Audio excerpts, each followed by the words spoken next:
What if a broken billionaire walked into a small-town diner, searching for solace, and found the one thing he didn't even know he needed? A waitress with nothing but a napkin sketch, and a world of untapped potential. Jake Matthews, 47, was a legend carved in ambition. From a scrappy kid in a Chicago suburb, he clawed his way to billionaire status. His company, Matthews Innovations, a tech titan that connected millions through its apps and platforms. His charisma could light up boardrooms. His drive could bend steel. But legends are fragile, and now his empire was a house of cards. A string of catastrophic missteps. An overhyped AI startup that imploded, a merger with a shady European firm that backfired, had left the company drowning in debt. Investors were fleeing, creditors were pounding, and the board was plotting his execution. Jake sat alone in his penthouse office. The Chicago skyline a cruel mirror of his fading glory. His phone buzzed with venom.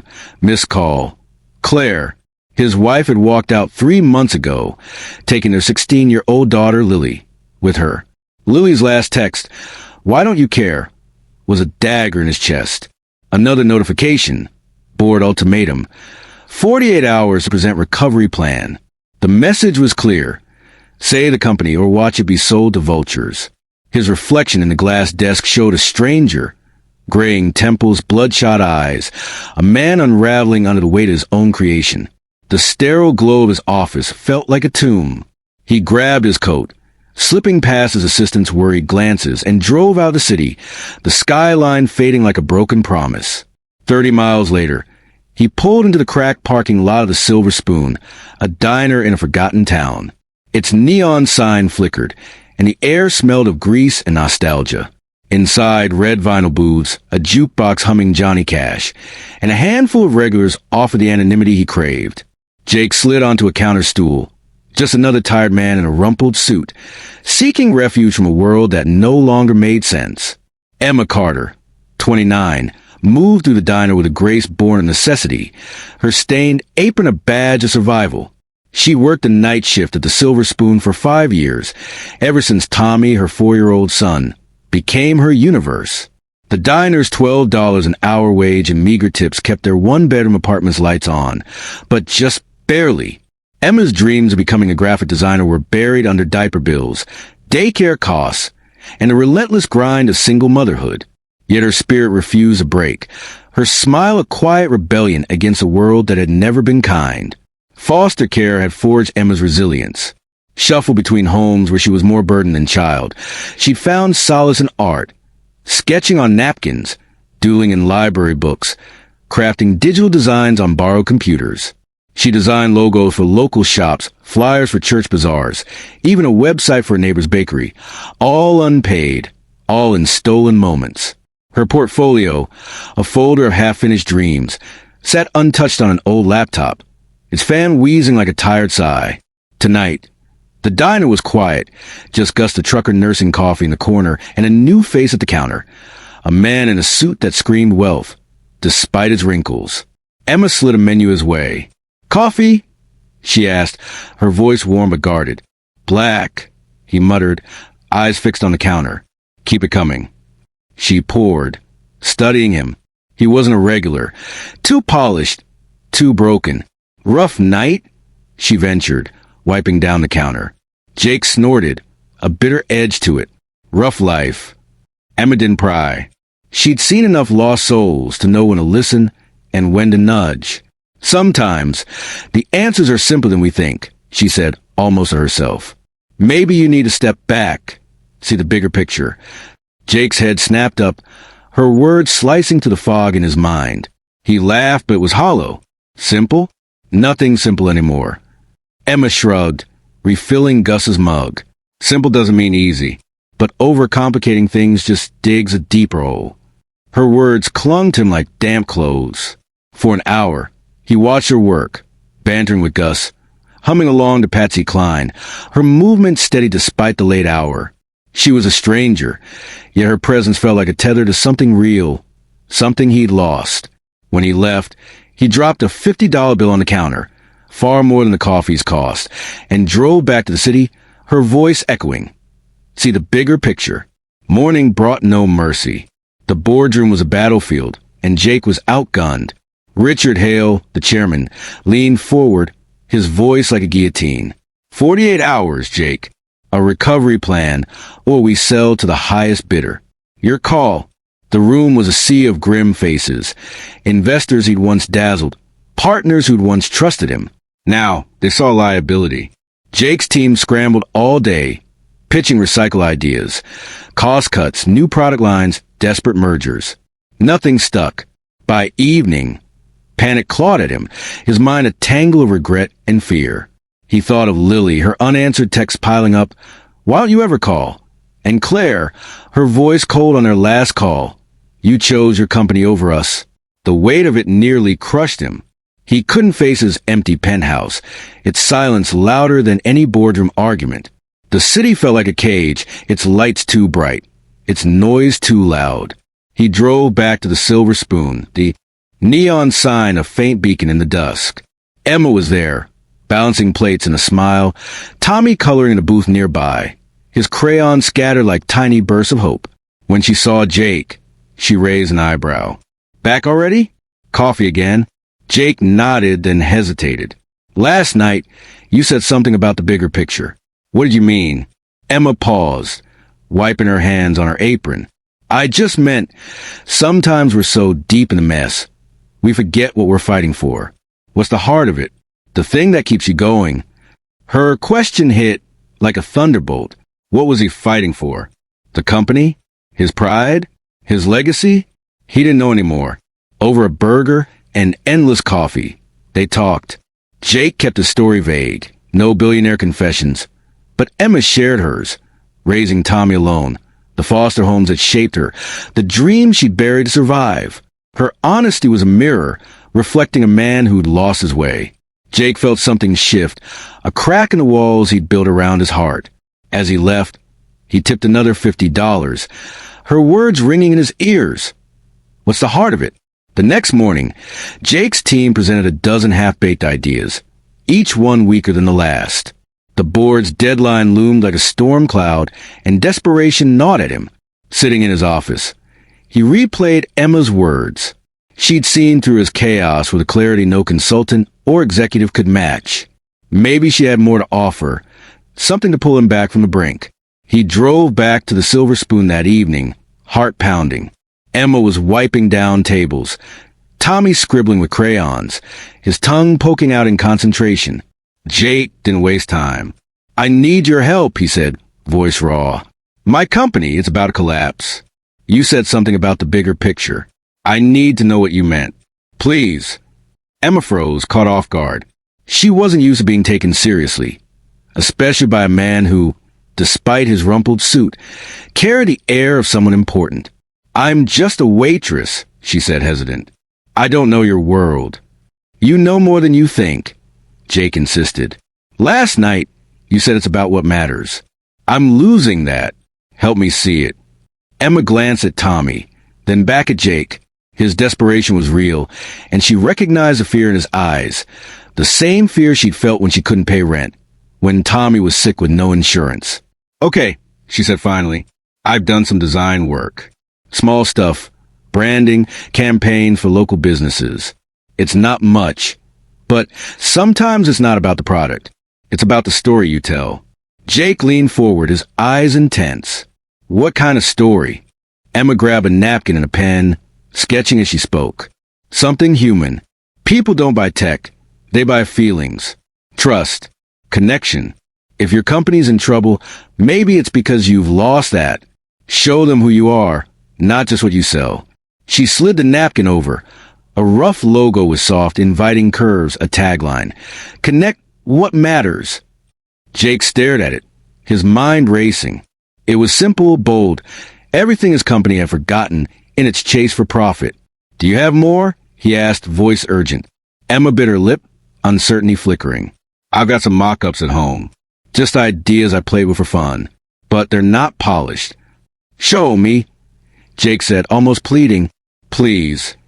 Emma's apartment was a world away from Jake's penthouse, a cramped one-bedroom with peeling paint. Tommy's toys scattered across the floor and crayon drawings taped the fridge. But it was alive, warm, a stark contrast to the sterile chill of Jake's life. Emma pulled out an old laptop, its fan whirring like a dying engine, and opened her portfolio, her hands trembling slightly. Jake was stunned.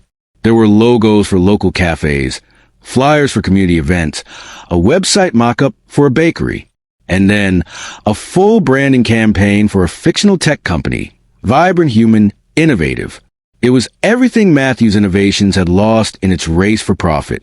The designs were raw but powerful, with clean lines and a focus on emotional connection. Families sharing moments, small businesses thriving, people linked by technology that felt personal, not corporate. Why haven't you pitched this to anyone? Jake asked, scrolling through her work, his voice tinged with awe. Emma laughed, a little bitter. Who's going to listen to me?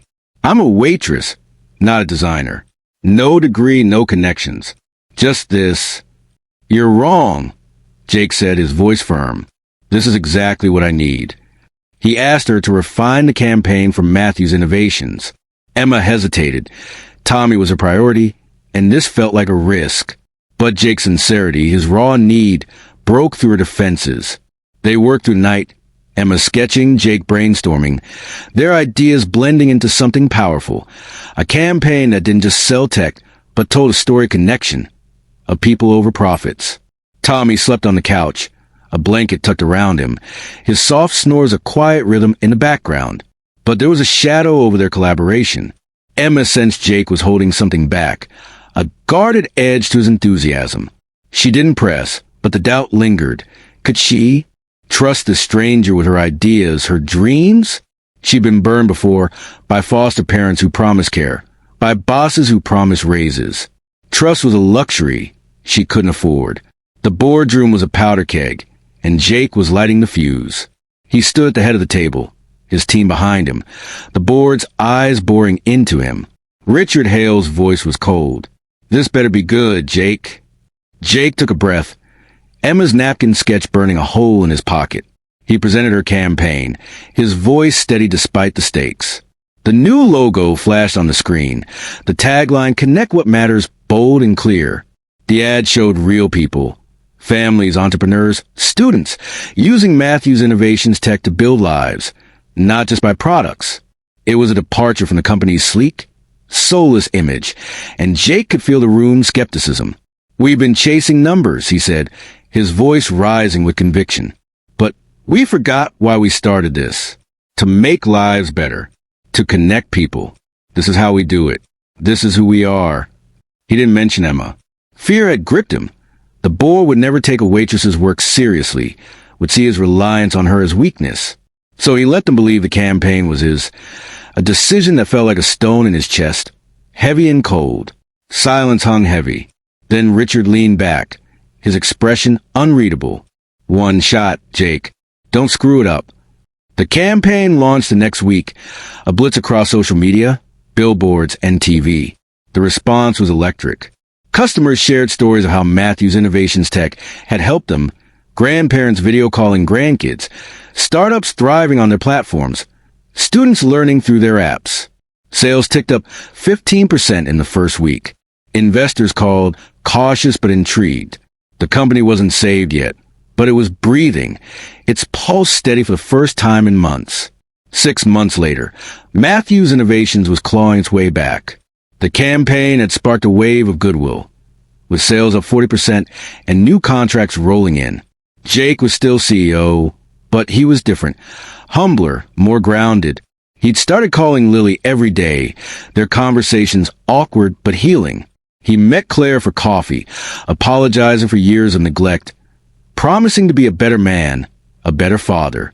They were rebuilding slowly, one honest conversation at a time.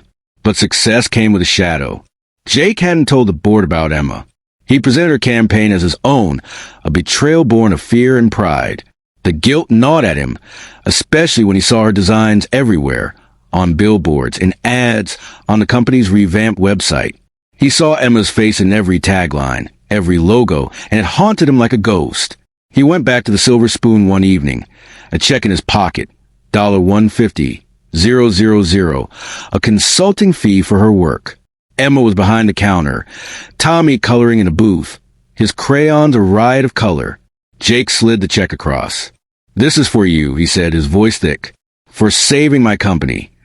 Emma stared at it, her hands trembling. "I can't take this." "You earned it," Jake said, "and I want you to come work for me. Creative director, full-time. You're too good for this place, Emma. You could change the world." Emma's eyes filled with tears, but her jaw tightened. "You didn't tell them it was me, did you?" Jake froze. Guilt flooded him like a tidal wave.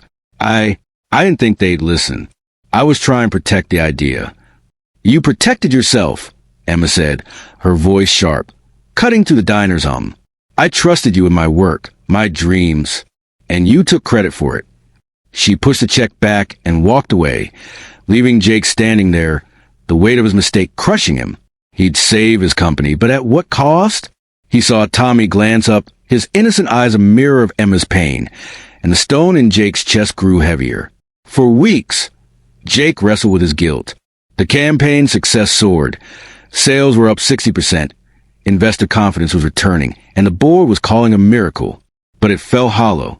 He saw Emma's tagline on every ad, a reminder of his betrayal. He threw himself into being a better father, taking Lily to dinner, listening to her dreams of becoming a writer. He and Claire were rebuilding trust, their conversations raw but real.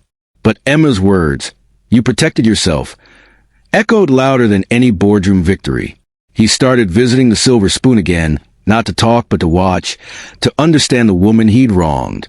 Emma was kind but distant, her smile professional, not personal.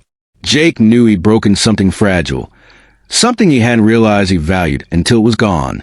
He saw her with Tommy, her fierce love for him a reminder of what he'd lost with Lily, with Claire, with himself. One night, he waited until closing, when the diner was empty except for Emma and Tommy, asleep in a booth, his crayons scattered like stars. "I was wrong," Jake said, his voice low, raw. "I should have given you credit. I'm going to tell the board everything. Tomorrow, I'm offering you the job again. Creative director, full-time, with benefits. Daycare for Tommy. Everything you need to chase your dreams. Not because I owe you, but because you're brilliant." Emma studied him, her eyes searching for lies. "Why should I trust you?" she asked, her voice barely above a whisper. "Because you showed me what matters," Jake said, his voice breaking. "You gave me a lifeline when I was drowning. I've spent my life building walls, pushing people away. You reminded me what it means to connect. Let me give you a chance like you gave me." Emma didn't answer right away. She took Tommy home, the check still on the counter, its edges curling in the diner's heat. For 2 weeks, she wrestled with the decision, talking it over with Ms. Rosa, Tommy's daycare teacher, and her only confidant. She saw the fear in her own heart. Fear of change, fear of trusting again. But she also saw the truth in Jake's eyes, the same desperation she felt when she had nothing but dreams and a sketchbook. Emma said yes, but on her terms. She started part-time at Matthews Innovations, keeping her diner shifts until she was sure. Her first day was surreal. Walking into a gleaming office tower, Tommy's hand in hers, her old laptop under her arm. Jake introduced her to the team, not as a savior but as a talent, giving her full credit for the campaign. The board was stunned, some skeptical, but Emma's work spoke for itself.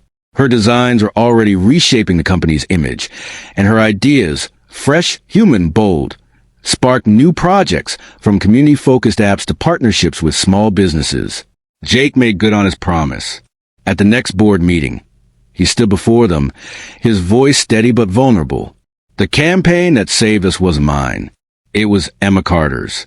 She's a single mom, a waitress, and the most brilliant creative mind I've ever met. She saw what we've forgotten: connection, humanity, purpose. We'd be fools not to bring her on." The room was silent. Then Richard Hale nodded, a rare glint of respect in his eyes. "Bring her in." Emma's transition wasn't easy. She juggled diner shifts, daycare drop-offs, and late nights refining designs. The corporate world was a maze, meetings, jargon, egos. But she navigated with the same grit that carried her through foster care. Tommy became a fixture at the office, his crayons brightening the conference room, his laughter a reminder of why she was there. The team embraced her, not just for her talent, but for her perspective, her ability to see people, not just profits. Jake was changing too. He stepped back from the CEO role, naming a successor while staying on as a strategic advisor. He focused on Lily, rebuilding their bond through small moments, ice cream runs, late-night talks about her stories, her dreams of becoming a writer. He and Claire were cautious but hopeful, rebuilding trust one conversation at a time. He started volunteering at a community center, mentoring kids from backgrounds like his own, kids who reminded him of who he'd been before the suits and the skyline. But the shadow of his betrayal lingered. Emma was professional, but there was a distance, a wall she'd built to protect herself. Jake respected it, giving her space, but he vowed to earn her trust, not just her forgiveness. A year later, Matthews Innovations was thriving, its new direction a beacon in the tech world. Emma was creative director, her designs the heart of the company's rebirth. Her apartment was bigger now, with a room for Tommy's art and a desk for her own. She'd enrolled in night classes, studying design formally for the first time. Her dreams no longer buried but alive, vibrant, within reach. Jake was a regular at the Silver Spoon, not as a billionaire but as a friend, sipping coffee and talking with Emma about life ideas and the things that mattered. Lily came too, shyly showing Emma her own writing, a budding connection between two dreamers. Claire joined them sometimes, her presence tentative but warm, a sign of healing. One evening, as the jukebox played a soft ballad, Emma invited Jake and Lily to a small art show at the community center, a showcase of her designs, alongside Tommy's crayon masterpieces and Lily's short stories. The room was packed with locals, diner regulars, and even a few Matthews Innovations employees. Emma stood at the front, nervous but proud, presenting her work to a crowd for the first time. Jake watched, his chest tight with emotion. He saw Tommy beaming at his mom, Lily clutching her notebook, Claire smiling beside him. He realized this was the heart of it. The connection Emma had talked about that first night, the bigger picture he'd lost sight of. He stepped forward, unprompted, and spoke to the crowd. "This woman saved my company," he said, his voice thick. "But more than that, she saved me. She reminded me what matters: family, purpose, connection. I was lost, and she showed me the way back. We all need someone like Emma Carter in our lives." Emma's eyes glistened, but she smiled, the wall between them crumbling. After the show, they sat at the Silver Spoon's counter, Tommy asleep at a booth, Lily and Claire chatting nearby. Jake raised his coffee mug. "To second chances," he said. Emma clinked her mug against his, her voice soft. "To finding the heart of it." The neon sign flickered outside, a beacon in the night. For Jake, it was a reminder that empires rise and fall, but connection, real human connection, is what endures. For Emma, it was a testament to the power of a single idea, born on a napkin, that rebuilt a life. And for both, it was a promise. No matter how far you fall, the smallest moments, the simplest truths, can light the way home. 2 years later, Matthews Innovations was no longer just a tech company. It was a movement. Emma's vision had expanded beyond branding, inspiring initiatives that connected underserved communities with technology, from free coding camps to affordable apps for small businesses. She'd become a mentor, teaching design to kids like the one she'd been, kids with dreams but no chances. Jake had stepped away from the corporate world entirely, focusing on his family and the community center. He and Lily were closer than ever, her first short story published in a local magazine dedicated to Dad, who learned to listen.